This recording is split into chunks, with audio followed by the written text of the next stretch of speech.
Selamat pagi, Bapak, Ibu, Saudara semua yang dikasihi Tuhan. Pagi hari ini, hari Minggu 14 Maret 2021, oleh karena kemurahan Tuhan, oleh karena anugerah Tuhan, kita kembali dipertemukan untuk beribadah bersama-sama, untuk memuji, menyembah, memuliakan nama Tuhan. Kesempatan ini, mari kita sama-sama mau merendahkan diri di kaki Tuhan, mau meletakkan segala keegoan kita untuk sama-sama menikmati hadirat Tuhan, supaya Tuhan benar-benar menjamah kehidupan kita, melawat kehidupan kita, walaupun kita masing-masing di rumah, tapi kami percaya Tuhan gak pernah meninggalkan kita. Tuhan melawat kita, Tuhan hadir di tengah-tengah kita semua.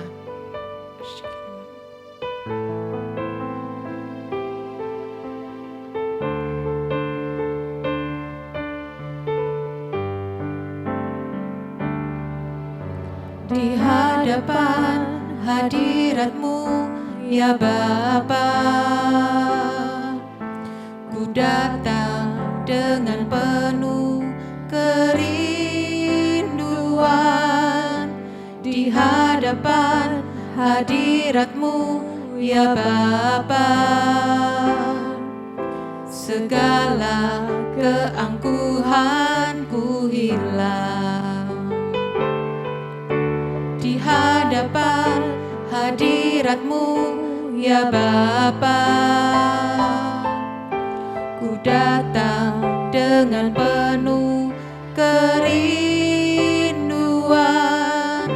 Di hadapan hadirat-Mu, ya Bapa, segala keangkuhanku hilang. Sembah Kau, ya Bapa, ku sembah Kau, ya Tuhan, ku tinggikan nama-Mu Yesus dalam hidupku selalu.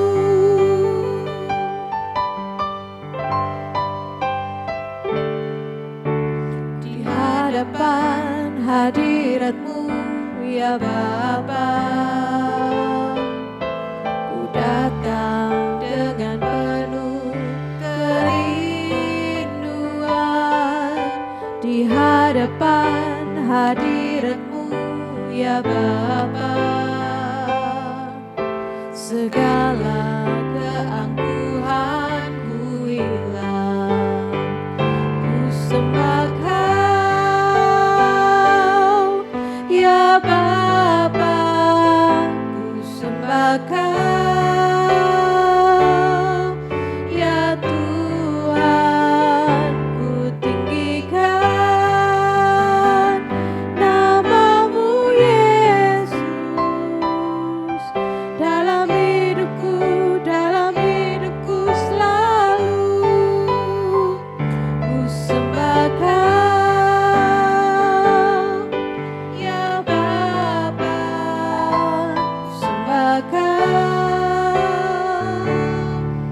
ya Tuhan, ku tinggikan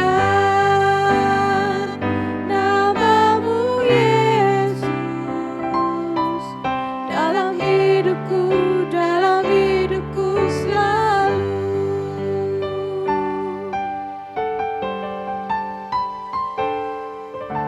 Di hadapan hadirat-Mu, ya Bapa, ku datang dengan penuh kerinduan. Di hadapan hadirat-Mu, ya Bapa, segala keangkuhanku hilang. Ku sembah Kau, ya Bapa, ku sembah Kau, ya Tuhan, ku tinggikan nama-Mu Yesus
yang selalu setia mendampingi hidup kita.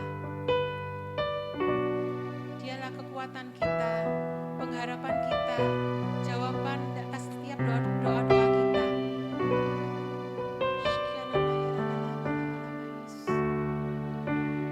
Engkau Tuhan yang setia, sumber kekuatanku.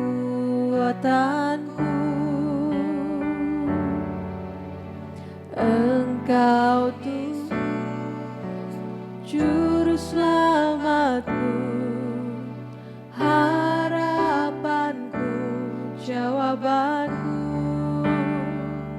Yesus, Kau segalanya bagiku, Tuhan dan Rajaku.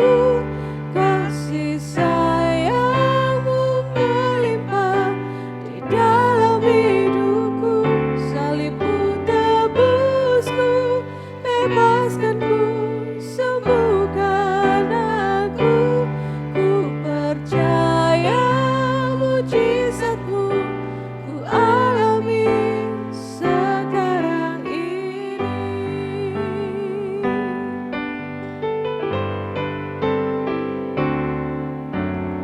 Engkau Tuhan yang setia, sumber kekuatanku. Engkau Yesus, juru selamatku, harapanku, jawabanku. Yesus, Kau segalanya bagiku, Tuhan dan Rajaku. Kasih sayang-Mu melimpah di dalam hidupku. Salib-Mu tebusku, bebaskanku, sembuhkan aku. Ku percaya mujizat-Mu ku alami sekarang ini. Kita akan pujikan pujian ini dari awal. Kita hayati setiap kata, setiap kalimat demi kalimat dalam pujian ini. Engkau Tuhan yang setia, sumber kekuatanku. Engkau Yesus, juru selamatku, harapanku, jawabanku. Yesus, Kau segalanya bagiku, Tuhan dan Rajaku. Kasih sayang-Mu melimpah di dalam hidupku. Salib-Mu tebusku, bebaskanku, sembuhkan aku. Ku percaya mujizat-Mu ku alami sekarang ini. Biar musik saja mengangkat pujian ini. Saudara-saudara, Bapak Ibu yang di rumah, biarlah kita menghargai kasih Tuhan dalam kehidupan kita. Kalau Tuhan rela mati menebus setiap dosa-dosa kita, maka kita sebagai anak-anaknya saat ini hanya satu yang Tuhan minta. Muliakanlah nama Tuhan, berikan korban syukur yang terbaik bagi Tuhan. Kita percaya kasih sayang Tuhan gak pernah berubah. Dulu, sekarang, sampai selama-lamanya Tuhan tetap mengasihi kita. Walaupun kita masih sering jatuh bangun dalam dosa kita, tapi Tuhan selalu memanggil kita, mengingatkan kita untuk bangun, untuk bangkit kembali. Percayalah, kalau saudara-saudara semua ada yang di rumah ada yang mengalami sakit penyakit, Tuhan menjamah saat ini. Tuhan menyembuhkan segala penyakit saudara. Setiap masalah saudara, bawa kepada Tuhan. Tuhan akan memberikan jawaban yang terbaik baik bagi dalam kehidupan kita. Shikiana namara wala wala wala wala wala Yesus. Shikiana namara wala wala wala wala wala wala wala Yesus. Shikiana namara wala wala wala wala Yesus. Yesus kau segalanya bagiku, Tuhan dan Rajaku. Kasih sayang-Mu melimpah di dalam hidupku. Salib-Mu tebusku, bebaskanku, sembuhkan aku. Ku percaya mujizat-Mu, ku alami sekarang ini. Mari kita angkat kedua tangan kita, katakan, Yesus kau segalanya bagiku, Tuhan dan Rajaku. Kasih sayang-Mu melimpah di dalam hidupku. Salib-Mu tebusku, bebaskanku, sembuhkan aku. Ku percaya mujizat-Mu, ku alami sekarang ini. Yesus kau segalanya bagiku, Tuhan dan Rajaku. Kasih sayang-Mu melimpah di dalam hidupku. Salib-Mu tebusku, bebaskanku, sembuhkan aku. Ku percaya mujizat-Mu, ku alami sekarang ini. Ku percaya mujizat-Mu, ku alami sekarang ini. Ku percaya mujizat-Mu, ku alami sekarang ini. Shikiana na ya la la la la la la la.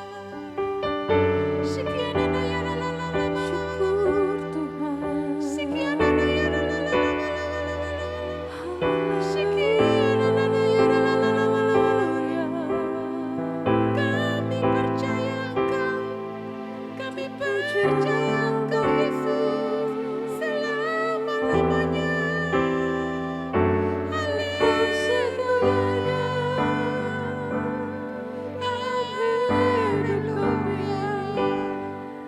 Engkau segalanya Tuhan kami Tuhan. Terima kasih Yesus. Sebab Engkau sangat Kasih baik. setiamu.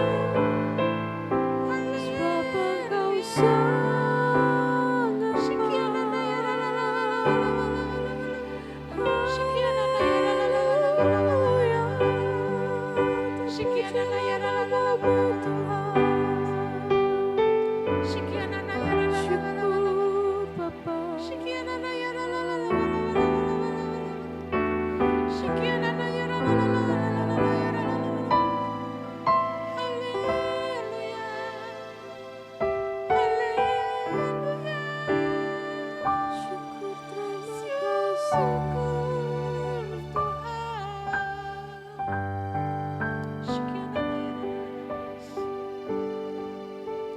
Terima kasih Tuhan.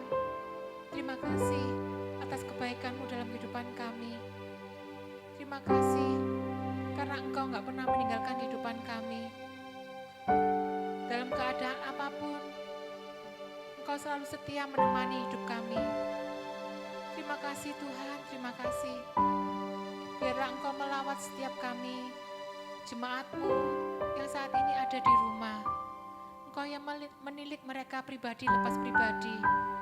Apapun yang mereka alami, masalah apapun yang mereka alami saat ini, baik itu masalah ekonomi, sakit penyakit, atau apapun yang kami tidak mengetahui Tuhan. Tapi kami percaya, kami punya Allah yang serba tahu, yang maha tahu. Dan kami percaya Engkau menjawab setiap masalah mereka.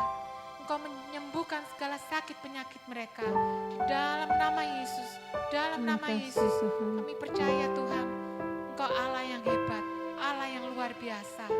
Terima kasih Tuhan, terima kasih. Persiapkan kami untuk menerima kebenaran firman-Mu. Biarlah Engkau yang berbicara dalam kehidupan kami. Terima kasih Tuhan, Engkau yang siapkan hamba-Mu. Urapi hamba-Mu, sembunyikan hamba-Mu di belakang salib-Mu. Dan biarlah Engkau sendiri yang berbicara dalam kehidupan kami. Terima kasih Tuhan, terima kasih.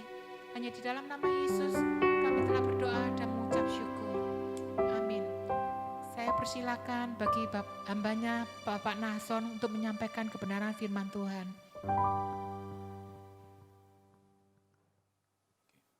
Mari kita berdoa. Tuhan, terima kasih untuk waktu dan kesempatan yang Tuhan berikan pada kami pada hari ini. Kami akan belajar firman Tuhan. Biarlah nasihat Tuhan akan kami perhatikan karena kami tahu hanya firman Tuhan sajalah yang memampukan kami untuk berjalan tepat, benar, dan berkenan di hadapan Tuhan. Terima kasih Bapa, kami butuh nasihat-Mu dan kami siap mendengarkan nasihat Tuhan. Dalam nama Yesus, haleluya. Amin. Shalom Bapak Ibu, kita akan belajar firman Tuhan. Kita buka di dalam Yohanes pasal 10 ayat yang ke-10. Yohanes pasal yang ke-10 ayat yang ke-10. Kita akan belajar, ada satu isi hati Tuhan di sini untuk kita perhatikan baik-baik. Demikian firman Tuhan, saya bacakan. Pencuri datang hanya untuk mencuri dan membunuh dan membinasakan. Aku datang supaya mereka mempunyai hidup dan mempunyai dalam segala kelimpahan. Sekali lagi saya bacakan. Pencuri datang hanya untuk mencuri dan membunuh dan membinasakan. Aku datang supaya mereka mempunyai hidup dan mempunyai dalam segala kelimpahan. Saudara dikasihi Tuhan, saya percaya kalau kita ditanya, apakah kita mau diberkati Tuhan? Saya akan yakin dan kita semua akan menjawab, saya mau diberkati. Semua ingin diberkati. Apalagi di masa pandemi sekarang, semua orang butuh pertolongan Tuhan, berkat-berkat Tuhan. Karena kita mengalami persoalan yang global. Semua dunia mengalami masa kesusahan akibat pandemi ini. Ya. Kalau kita berkata kita nggak butuh berkat, itu adalah munafik. Semua butuh berkat Tuhan. Dan kita bersyukur bahwa kita punya Allah yang juga suka memberkati. Karena dia adalah pribadi yang memang di dalamnya penuh dengan berkat. Tadi firman Tuhan katakan bahwa di dalam aku mereka akan dapatkan hidup dan di dalam segala kelimpahan. Nah saudara, bicara tentang berkat, kita akan bahas pada hari ini. Supaya kita punya pemahaman yang benar seperti apa yang Alkitab ingin sampaikan. Nah, mengenai berkat ada dua hal yang akan kita pelajari. Yang pertama adalah apa berkat itu? Apa arti berkat? Lalu yang kedua, bagaimana supaya bisa diberkati? Nah, dua hal ini yang harus kita pahami. Supaya kita ngerti, tatkala kita berkata saya ingin berkat Tuhan, kita ngerti berkat itu apa dan bagaimana untuk bisa diberkati oleh Tuhan. Kita masuk yang pertama. Apa itu berkat? Saudara, saya punya definisi. Berkat adalah pemberian dari Tuhan yang didapatkan dengan cara Tuhan. Sekali lagi, berkat adalah pemberian dari Tuhan yang didapatkan dengan cara Tuhan. Mari buka Yakobus 1 ayat yang ke-13.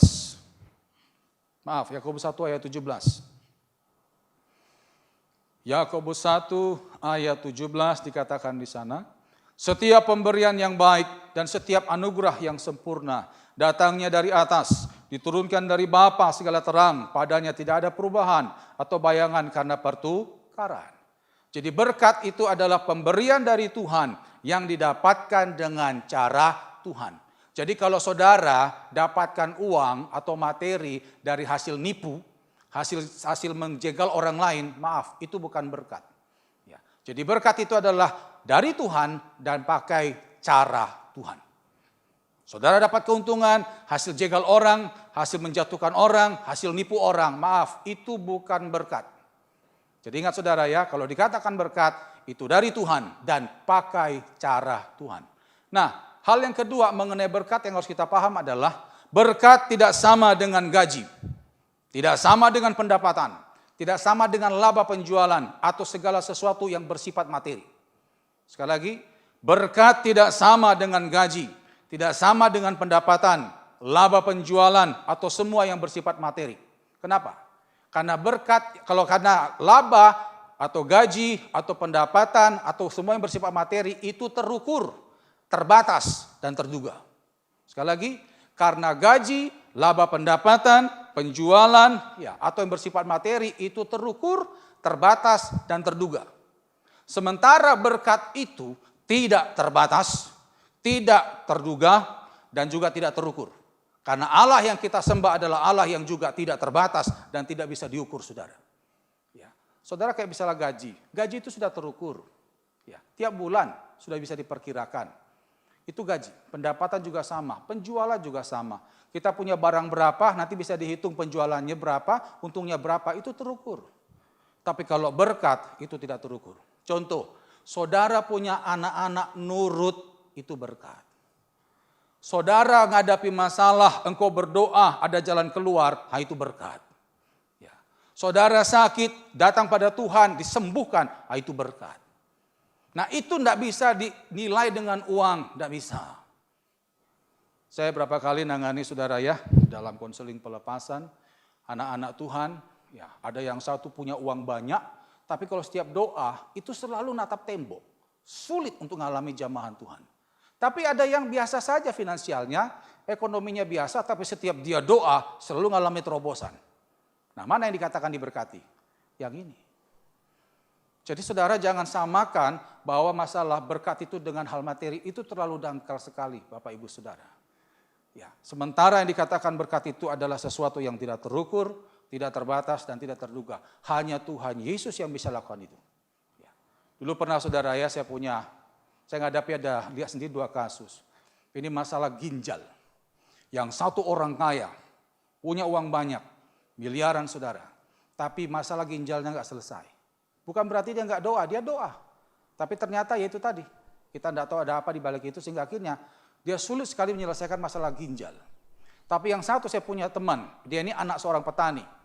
Sumatera Utara saudara, tapi dia dengan doa sungguh-sungguh, berapa bulan kemudian ginjalnya itu pulih, padahal ginjalnya itu sudah tidak berfungsi lagi, sudah mengkerut dan rusak. Dia berapa kali teriak-teriak di kamar saudara sambil doa tengking, sampai satu saat dia dijawab oleh Tuhan, ginjalnya itu sembuh, tidak sakit lagi, sehingga dia tahu itu sembuh karena sudah pergi ke dokter saudara ya, hasil ronsen segala macam dilihat, ternyata ginjalnya itu bagus. Berarti Tuhan ganti dengan ginjal yang baru. Mana yang diberkati? Yang ini. Jadi mereka yang doanya dijawab, selalu mengalami penyertaan Tuhan, itulah yang dikatakan berkat. Nah jadi kita sudah paham tentang arti berkat itu, sehingga akhirnya kita punya pemahaman yang benar, jangan selalu konotasikan berkat itu dengan uang, itu terlalu dangkal. Karena uang itu terbatas, sementara berkat Tuhan itu tidak terbatas. Terus yang kedua, bagaimana untuk bisa diberkati? Nah, saudara, bicara tentang bagaimana untuk bisa diberkati, tiap anak Tuhan itu melewati bicara berkat itu ada 2 level saudara ya. Yang pertama adalah kelompok anak-anak Tuhan yang pernah diberkati Tuhan. Yang kedua adalah kelompok anak-anak Tuhan yang selalu dan sering diberkati oleh Tuhan. Nah, kalau ditanya saudara mau yang mana? Tentunya kita semua ingin selalu diberkati Tuhan. Nah, saudara kalau orang yang pertama tadi, kelompok yang pernah diberkati Tuhan adalah orang-orang yang hanya sesekali mengalami berkat Tuhan. Tidak sering. Ya. Ini biasanya dialami oleh mereka yang punya iman naik turun. Kadang dia ikut Tuhan tuh mood nggak mood. Nah, akhirnya berkat pun juga nyendat-nyendat. Dan itu jarang sekali mereka dapatkan. Tapi kalau selalu diberkati Tuhan dan sering diberkati Tuhan, nah ini tiap hari dia mengalami pertolongan Tuhan. Dia kalau dia doa, dia sungguh datang pada Tuhan, maka Tuhan selalu buat jalan terobosan bagi dia. Nah, kalau kita ditanya, kita mau pilih yang mana? Pastilah kita ingin pilih diberkati Tuhan dan selalu diberkati oleh Tuhan. Nah, saudara yang dipertanya adalah, bagaimana untuk menjadi orang yang senantiasa atau selalu diberkati Tuhan? Kuncinya hanya satu saudara, ya kita harus punya iman. Harus punya iman, tidak ada lagi yang lain. Mari buka sebentar Ibrani 11. Ibrani pasal yang ke-11. Karena kalau Bapak Ibu perhatikan ya, di satu gereja, gerejanya sama, gembalanya sama, WL-nya sama, lagu yang dinyanyikan sama, materi firman yang dibagikan sama, tapi kondisi jemaatnya beda. Ada yang selalu diberkati Tuhan, tapi ada yang susah diberkati. Padahal semuanya tadi itu sama. Apa yang membedakan? Imannya. Buka Ibrani 11 ayat yang ke-6. Ini kunci kalau kita ingin mengalami berkat Tuhan yang senantiasa. Ibrani 11 ayat yang ke-6 dikatakan di sana, tetapi tanpa iman tidak mungkin orang berkenan kepada Allah. Sebab barang siapa berpaling kepada Allah, ia harus percaya bahwa Allah ada. Dan bahwa Allah memberi upah kepada orang-orang yang sungguh-sungguh mencari Dia. Tuhan hanya akan memberikan upah kepada mereka yang sungguh-sungguh. Itulah orang yang punya iman. Buka lagi dalam 2 Tawarin 16. 2 Tawarin 16 ayat yang ke-9a. Ini adalah pernyataan Nabi Hanani kepada Raja Asa. 2 Tawarin 16 ayat 9a dikatakan di sana, karena mata Tuhan menjelajah seluruh bumi untuk melimpahkan kekuatannya kepada mereka yang bersungguh hati terhadap Dia. Tuhan tidak memberikan berkatnya kepada semua orang, tidak.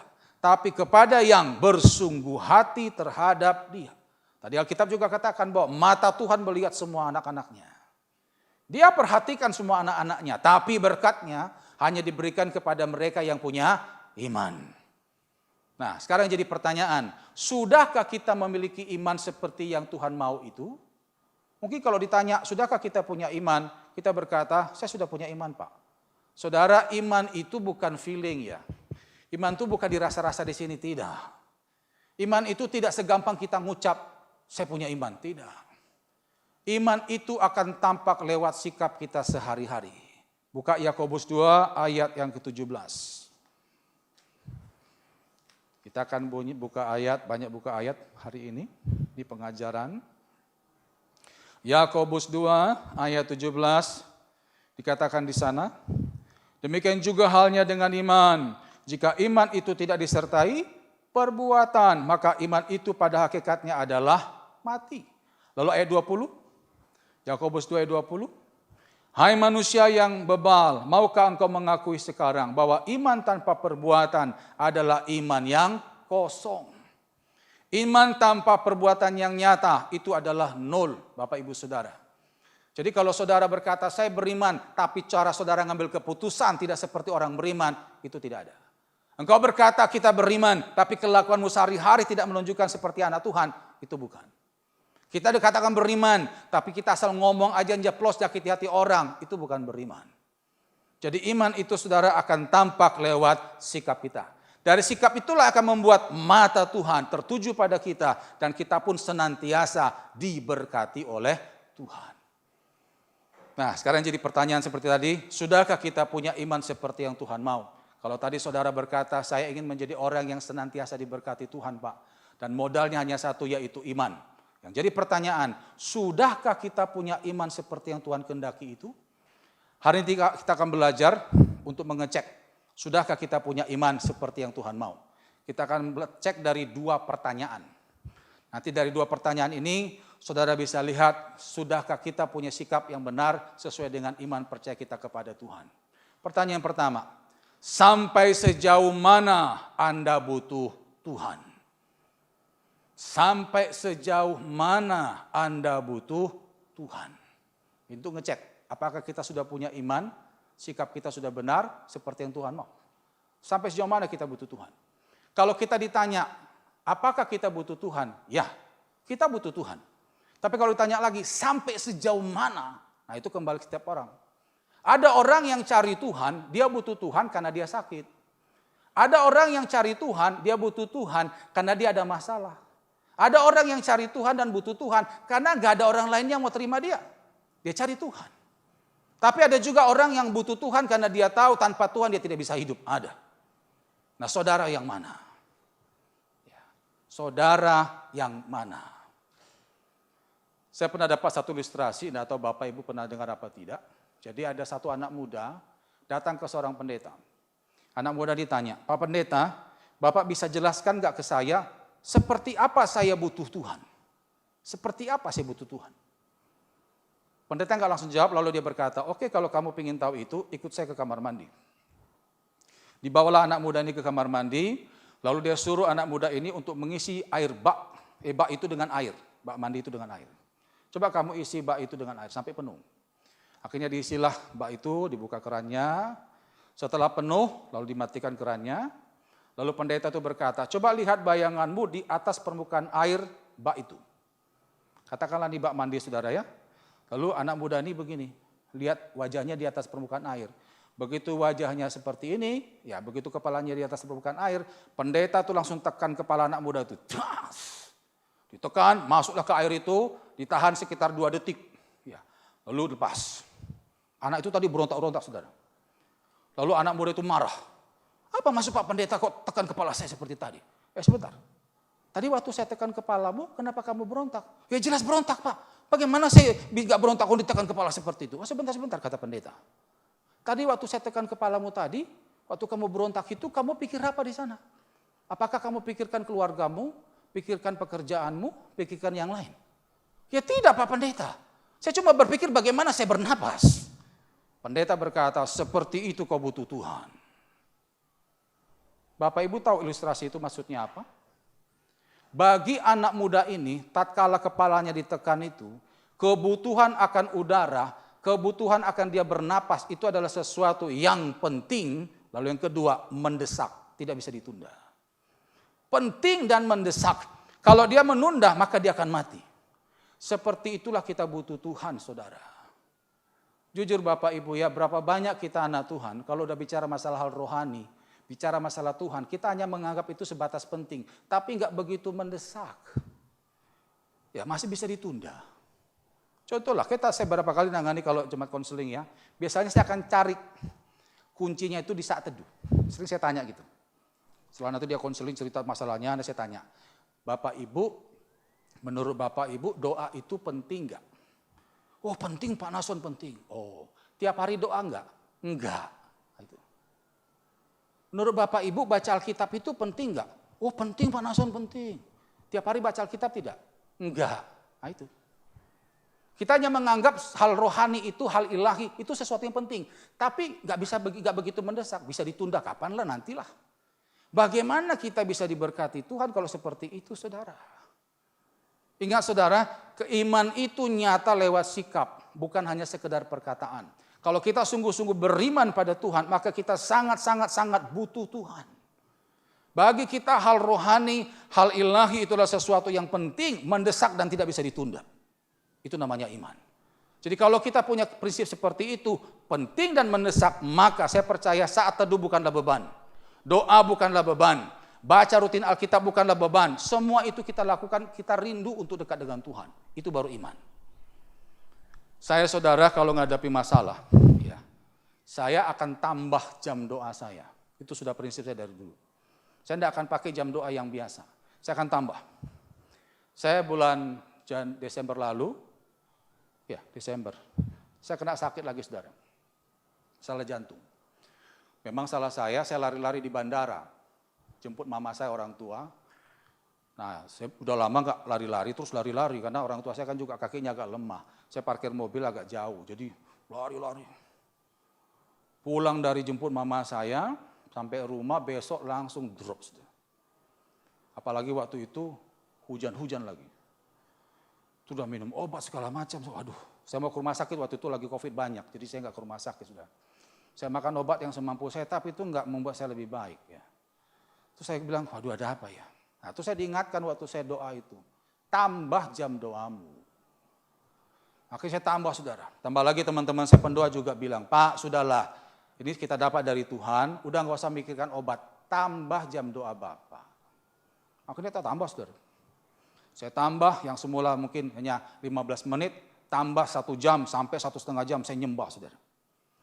Nyembah juga tambah lagi kadang-kadang dalam 1 hari itu bisa 2 kali, 3 kali, nyembah aja sudah. Saya nyembah kadang pakai gitar, ada juga pakai headset saudara, jadi kita nyembah, minta urapan Tuhan sudah. Itu saya tambah. Sampai ada 5 hari saya lakukan seperti itu. Satu saat saudara malam hari itu saya mau ke toilet, habis dari toilet saya duduk di ruang makan, itu tengah malam itu. Saudara tahu waktu saya duduk begitu saya duduk, ya tiba-tiba ada sesuatu yang keluar dari tubuh saya dan itu nyata. Saya belum pernah ngalami seperti itu saudara. Ada seperti sekelebat bayangan hitam keluar. Saya pikir, ada apa ini ya? Saya seumur umur belum pernah ngalami begitu. Terus saya langsung doa bahasa roh di situ. Doa bahasa roh. Terus tiba-tiba keluar lagi satu lagi. Saya minta urapan api bersihkan roh jiwa tubuh saya. Saya doa menyembah bahasa roh di ruang meja, di ruang makan saudara. Saya nyembah. Tuhan, kalau ada sesuatu yang tidak baik yang menyangkut tubuhku, aku perintahkan keluar dalam nama Yesus. Aku minta apimu bersihkan roh jiwa tubuhku. Saya tambah lagi jam 2. Habis setelah itu saya tidur. Saudara tahu, besok paginya semua sakit saya sembuh total. Saudara. Sesak napas segala macam, pilek, flu semua hilang. Batu-batu pun hilang, saudara. Jadi seolah-olah waktu saya bangun itu nggak ada penyakit sama sekali. Saudara, saya percaya kalau kita sungguh beriman, tunjukkan lewat sikap saudara. Jadi saudara jangan sampai waktu ada masalah berkurang jam doa. Aras-arasan ibadah, hilang saudara, hilang. Makanya ini pertanyaan yang pertama, kalau engkau sungguh-sungguh beriman, sampai sejauh mana engkau butuh Tuhan? Kalau kita betul-betul butuh Tuhan, maka kita akan tempatkan hal ilahi sebagai sesuatu yang penting, mendesak, dan tidak bisa ditunda. Itu dia. Itu yang pertama, sampai sejauh mana Anda butuh Tuhan. Coba kita buka sebentar Yosua 1 ayat 8. Yosua 1 ayat 8. Di sini dijelaskan bagaimana orang yang butuh Tuhan, yang sungguh-sungguh berjalan sesuai firman Tuhan, maka dia akan mengalami senantiasa berkat Tuhan. Yosua 1 ayat 8 dikatakan, janganlah engkau lupa memperkatakan kitab Taurat ini, tetapi renungkanlah itu, perhatikan, siang dan malam, supaya engkau bertindak hati-hati sesuai dengan segala yang tertulis di dalamnya, sebab dengan demikian perjalananmu akan berhasil dan engkau akan beruntung. Renungkan itu siang dan malam, bertindak hati-hati, maka engkau akan berhasil dan engkau akan beruntung. Sampai sejauh mana Anda butuh Tuhan? Itu pertanyaan yang pertama. Pertanyaan yang kedua, yang terakhir, untuk melihat sudahkah kita punya iman seperti yang Tuhan mau? Yang kedua adalah sampai sejauh mana Anda berkorban bagi Tuhan. Sampai sejauh mana Anda berkorban bagi Tuhan. Saudara, bicara korban di sini bukan bicara duit. Duit itu terlalu kecil. Korban di sini berbicara hidup kita ke Tuhan. Buka Roma 12 ayat 1. Roma 12 ayat 1. Dikatakan di sana. Karena itu saudara-saudara, demi kemurahan Allah aku menasihatkan kamu supaya kamu mempersembahkan tubuhmu sebagai persembahan yang hidup, yang kudus dan yang berkenan kepada Allah. Itu adalah ibadahmu yang sejati. Jadi ibadah yang sejati adalah kita persembahkan hidup kita. Pertanyaannya, sudahkah kita persembahan hidup kita ini sebagai persembahan yang hidup kudus bagi Tuhan? Mungkin kita berkata, sudah Pak. Buktinya, saya Kristen, saya sudah baptis. Saudara, ada 4 pertanyaan untuk ngecek. Sebenarnya pertanyaan ini banyak. Ada 4 pertanyaan setidaknya untuk ngecek, sudahkah kita berkorban bagi Tuhan? Yang pertama adalah, sampai sejauh mana Anda berjuang mengampuni orang yang menyakiti Anda? Sampai sejauh mana Anda berjuang mengampuni orang yang menyakiti Anda? Saudara, kita kalau mengampuni, itu kita korban perasaan loh. Kita ngampuni itu enggak gampang, itu sakit. Tapi itulah korban yang indah di hadapan Tuhan. Ya, kita berikan hidup kita untuk taat pada firman Tuhan. Sampai sejauh mana Anda berjuang mengampuni orang yang menyakiti Anda. Enggak ada gunanya kalau misalnya saya khotbah, koar-koar, tapi saya hidup dalam kepahitan. Itu belum berkorban bagi Tuhan. Dan itu belum tanda orang beriman. Pertanyaan yang kedua. Sampai sejauh mana Anda berjuang meninggalkan keterikatan dosa-dosa hidup lama Anda. Sampai sejauh mana Anda berjuang meninggalkan keterikatan dosa-dosa hidup lama Anda. Kalau kita sungguh-sungguh punya iman, kita mempersembahkan hidup kita kepada Tuhan. Tidak mungkin lagi kita cawi-cawi dosa lama kita, itu enggak mungkin. Karena jujur saudara, ada anak Tuhan begitu. Ya, sudah pelayanan, tapi untuk hal dosa lama masih dilakukan. Saudara, dulu pernah saya sampaikan juga di sini, sebelum pandemi kalau nggak salah, ada 4 langkah pertobatan sejati. Yang pertama adalah sadar dosa, yang kedua menyesali dosa, yang ketiga mengaku dosa, dan yang keempat, membenci dosa. Kita mungkin bisa sadar dosa, kita tahu kita salah. Lalu yang kedua, kita menyesal, kita nangis-nangis di hadapan Tuhan. Lalu ketiga, kita mengaku, kita curhat pada Tuhan. Tapi yang keempat, apakah kita benci dosa? Ini yang belum tentu. Selama kita belum membenci dosa lama kita, maka selama itu juga akan sangat dimungkinkan sekali kita kembali ke dosa yang lama. Itu pasti. Makanya kita banyak mendengarkan kisah hidup anak-anak Tuhan yang dulu suka berzina. Setelah jadi anak Tuhan katanya bertobat, kena masalah, balik lagi zina. Dulu suka merokok, setelah jadi anak Tuhan kena masalah, balik lagi rokok. Dulu suka mabuk, setelah jadi anak Tuhan katanya bertobat, kena masalah, balik lagi mabuk. Banyak yang kayak gitu. Apakah itu dikatakan bertobat? Apakah itu dikatakan beriman? Tentu tidak. Sekali lagi, iman itu nyata lewat sikap kita sehari-hari. Ya. Makanya ini pertanyaan kedua. Sampai sejauh mana Anda berjuang meninggalkan keterikatan dosa hidup lama Anda? Lalu pertanyaan ketiga. Sampai sejauh mana Anda berjuang meninggalkan kebiasaan buruk masa lalu Anda? Kebiasaan buruk. Kebiasaan buruk ini mungkin tidak sama dengan dosa. Contoh kebiasaan buruk adalah malas. Ya. Malas, suka nunda-nunda. Ya. Kadang-kadang juga ada kebiasaan buruk mengutamakan hobi daripada tanggung jawab. Nah, yang kayak gitu-gitu apakah ada di kita? Ya. Saudara, kalau kita belum berjuang meninggalkan kebiasaan buruk di masa lalu, apalagi kebiasaan buruk ini juga merugikan orang lain, maka maaf, kita sebenarnya belum beriman. Ingat, dikatakan beriman adalah kita berkorban hidup kita terbaik untuk Tuhan. Terus pertanyaan yang keempat, sampai sejauh mana Anda berjuang mencari kehendak Tuhan saat mengambil keputusan? Sampai sejauh mana Anda berjuang mencari kehendak Tuhan saat mengambil keputusan? Saudara, untuk mencari kehendak Tuhan itu perlu pengorbanan loh. Puasa, baca Alkitab. Kalau kita nggak mau berkorban untuk itu, ya belum beriman namanya. Jujur ya saudara ya, berapa banyak anak Tuhan mengambil keputusan tidak pernah tanya Tuhan, tapi nanti kalau gagal nyalahkan Tuhan. Berapa banyak yang kayak gitu. Saya kalau dalam konseling sering ngadapi, berapa hari itu pernah saya tangani saudara ya, dia kecewa sama Tuhan. Tuhan, kenapa akhirnya aku putus dengan kekasihku? Kenapa enggak dari dulu kau katakan tidak? Kenapa enggak dari dulu kau putuskan? Jawab apa? Buat kami tidak berhubungan. Saya kecewa panas sama Tuhan. Saya tanya, Mas, waktu dulu jalin hubungan sama cewekmu itu doa dulu enggak? Tanya Tuhan apa tidak? Enggak. Nah, sekarang kenapa nyalakan Tuhan? Jujur saudara ya, banyak yang kayak gitu. Setelah bikin keputusan, enggak pernah tanya Tuhan, akhirnya bergelut dengan masalahnya yang makin banyak, nyalakan Tuhan. Saudara, untuk mencari kehendak Tuhan itu perlu korban. Perlu korban waktu kita, tenaga kita, sampai kita ngerti Tuhan itu mau apa. Itu orang beriman. Ya, itu orang yang beriman. Saya banyak temukan teman-teman saya, pendoa-pendoa, anak-anak Tuhan yang sungguh-sungguh. Ya, mereka ngambil keputusan. Ada satu teman saya saudara ya, kemarin saya dapatkan kesaksian. Dia cerita akhirnya kenapa dia harus ngurus saya waktu selama di rumah sakit bulan Oktober lalu itu. Saya kan masuk rumah sakit saudara ya, opname 12 hari. Gara-gara hipertensi sama gula darah. Memang salah saya juga. Nah ada satu teman saya, tim pendoa saya, dampingi saya itu sudah sampai 12 hari.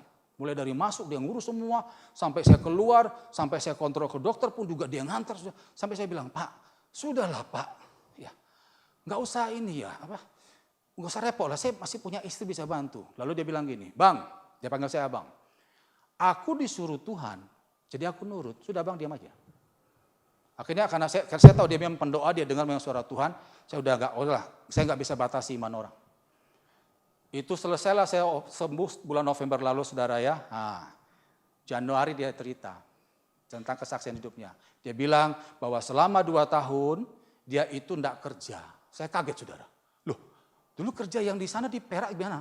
Oh itu sudah 2 tahun saya tinggalkan Bang. Dulu dia kongsian masalah mebel dengan kokonya, itu dia tinggalkan. Saya tanya, lu makan bagaimana? Ya belas kasihan Tuhan sudah. Jadi ada kepercayaan, dia ngurus masalah usaha mebelnya dari orang dia kerjakan. Nah dia cerita, itu gini Bang. Waktu abang sakit, itu saya dapat tawaran. Bahwa saya harus mengerjakan ada beberapa kursi, meja sama lemari. Dan itu proyek besar menurut saya, itu ratusan juta. Tapi waktu saya bawa dalam doa, Roh Kudus bilang, tinggalkan proyekmu, bantu Nahason. Oh. Itu dia cari kehendak Tuhan, saudara. Tinggalkan proyekmu, bantu Nahason. Padahal saudara tahu, dia butuh uang untuk biaya kuliah anaknya. Nah ini korban ini. Dia tahu itu Tuhan, dia tinggalkan proyek itu, saudara. Akhirnya dia ngurus selama 2 hari, dia tinggalkan semua proyek, sudah. Setelah itu, saudara, bulan Desember, dia dapat ajaan dari temannya. Kebetulan temannya dapat proyek pemerintah di Timika, Papua sana, dia diajak. Sampai di sana, saudara, ngobrol dengan pemerintah di sana. Nah, temannya yang ngajak ini dapat proyek yang lain. Nah, teman saya ini, saudara, menggarap ada satu proyek internasional di Timika. Seluruh furnitur di daerah kawasan itu, teman saya ini yang garap. Itu proyek miliaran, saudara. Itulah berkat dari Tuhan. Ya. Saya percaya dia bukan cari uang, tidak. Dia cari kehendak Tuhan. Kalau dia korbankan, kalau dia ikuti yang ratusan tadi, saudara, maka dia nggak dapatkan miliaran. Tapi dia korbankan itu kenapa? Karena dia tahu ini adalah dari Tuhan. Dia cari kehendak Tuhan, dia mati-matian tanya Tuhan. Dia dapatkan berkat yang lebih besar.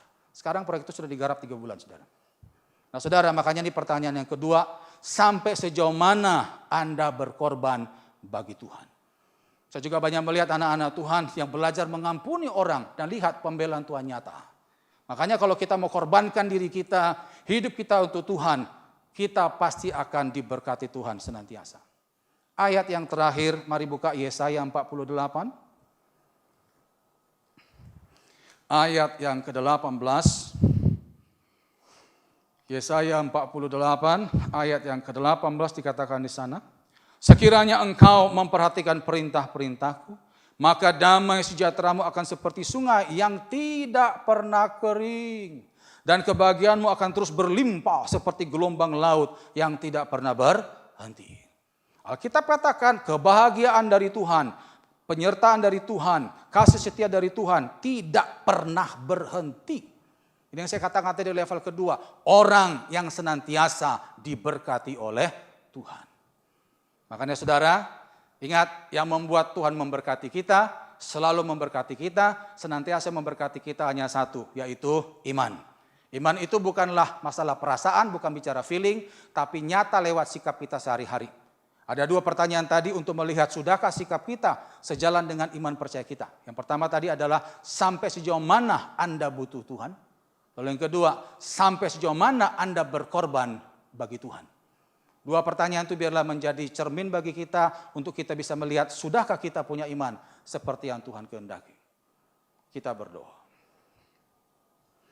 Tuhan, terima kasih untuk pembelajaran firman Tuhan pada hari ini.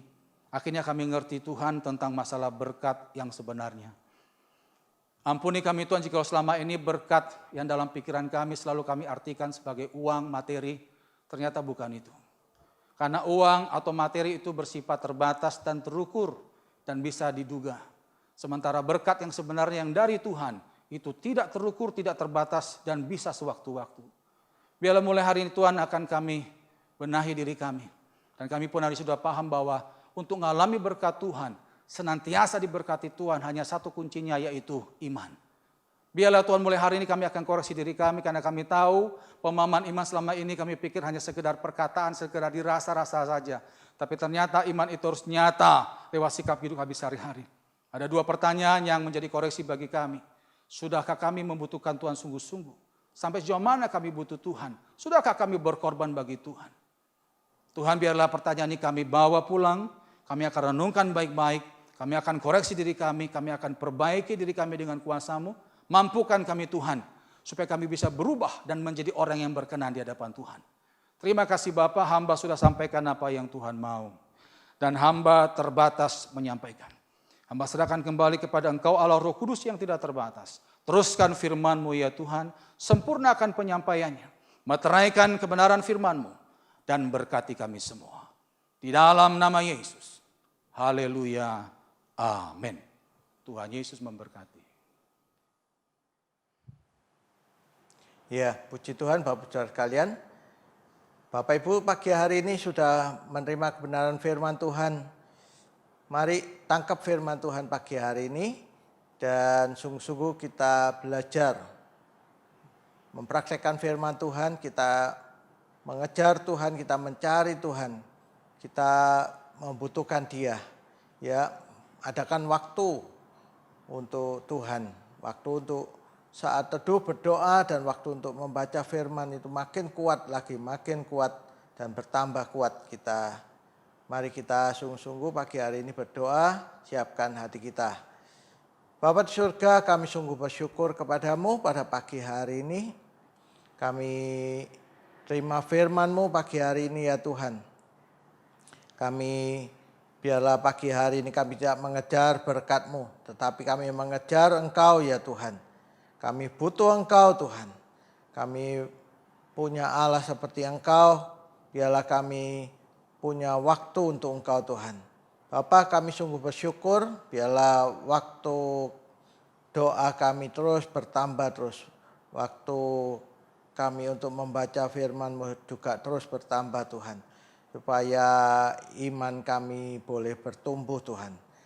Iman kami bertumbuh, kami mengenal Engkau dan kami percaya kalau kami punya Tuhan, kami percaya kami juga punya berkat daripada-Mu Tuhan.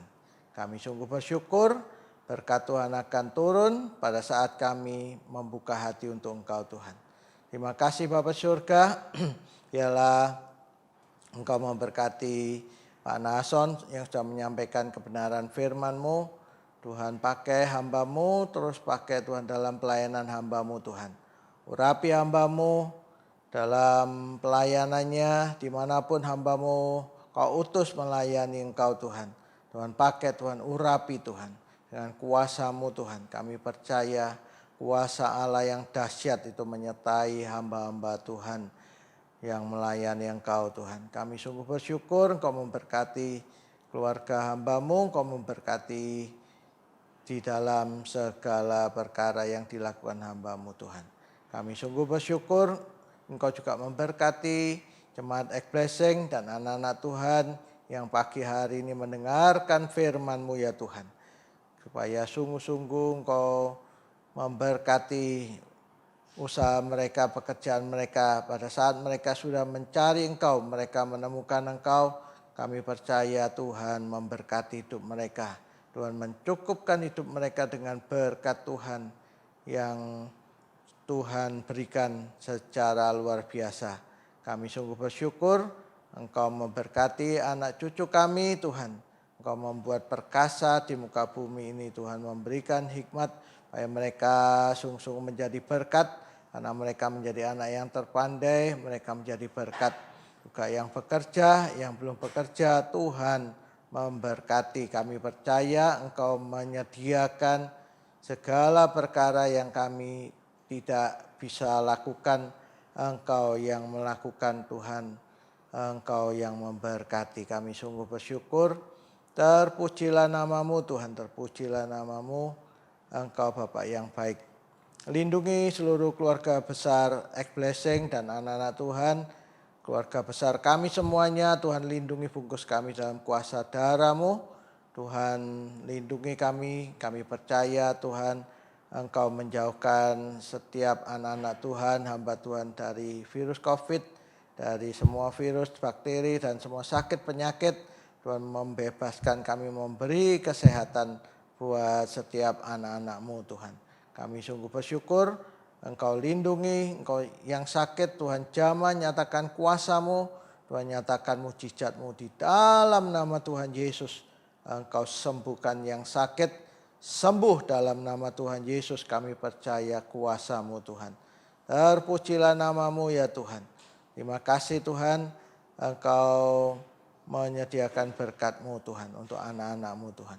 Engkau juga memberkati jemaat Blessing yang membawa persembahan mereka ke hadapan Tuhan dalam rumah Tuhan. Engkau memberkati dengan berkat-Mu Tuhan, berkat-Mu yang melimpah Tuhan. Kami sungguh bersyukur Engkau Bapa yang baik. Terpujilah nama-Mu Tuhan. Mari saudara dengan iman angkat kedua tangan saudara untuk menerima berkat Tuhan.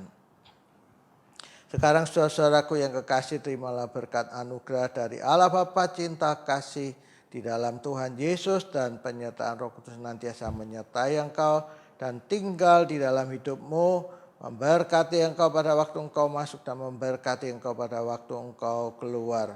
Apa saja yang dikerjakan tanganmu, Tuhan membuat engkau berhasil. Terimalah berkat anugerah ini hanya di dalam nama Tuhan Yesus Kristus. Saudara yang percaya sudah menerima berkat Tuhan, mari katakan amin. Puji Tuhan, saudara. Saudara bisa menyiapkan persembahan saudara, bisa ditransfer ke rekening gereja. Siap sedia untuk mengikuti ibadah lagi pada tanggal 21 Maret. Penuh dengan sukacita, Tuhan Yesus memberkati.